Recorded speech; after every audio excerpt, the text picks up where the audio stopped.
Good evening. Thank you for joining us after the game. Across Monroe County, both Democrats and Republican candidates in national, state, and local races rallied with volunteers to send out one final message to sell their agenda to voters.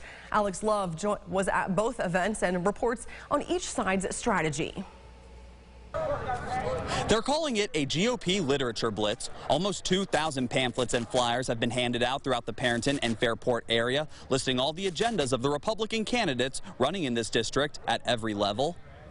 Hosted by the Perryton GOP committee, conservative candidates in Monroe County greeted volunteers as they headed out for one last campaign mission, door knocking, emphasizing messages they feel Democrats don't address. They're not talking about what's important to New Yorkers: public safety, crime, education, affordability, making New York State a state people want to stay and not want to run away from. People are energized about crime, inflation. We see 8.2% inflation. People are having a hard time putting food on the table and gas in their cars. When I talk to senior citizens, they're seeing their 401ks be depleted right before their eyes. Meanwhile, on Friday, Rochester Mayor Malik Evans gathered Democratic candidates for each district, explaining to voters how they plan to build off their last term in office. It will take more than just 1 year of fully funding our schools, of bringing resources to infrastructure, of combating violence here in our city to make up for decades of underinvestment and disinvestment from the city of Rochester. When the mayor comes and says he needs resources to help take illegal guns off our streets, we show up and deliver. When the county executive comes to us and says we need money for Monroe Community Hospital because our most vulnerable residents don't have the care they need, we deliver. When the city school district came and said I need $500 million to modernize our schools, we deliver.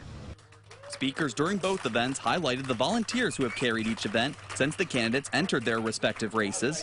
One volunteer explains what drove them to get involved. We should all step in because crime is #1 issue and it has impacted our children, and I don't think there is anything that matters more in life than the safety of our children.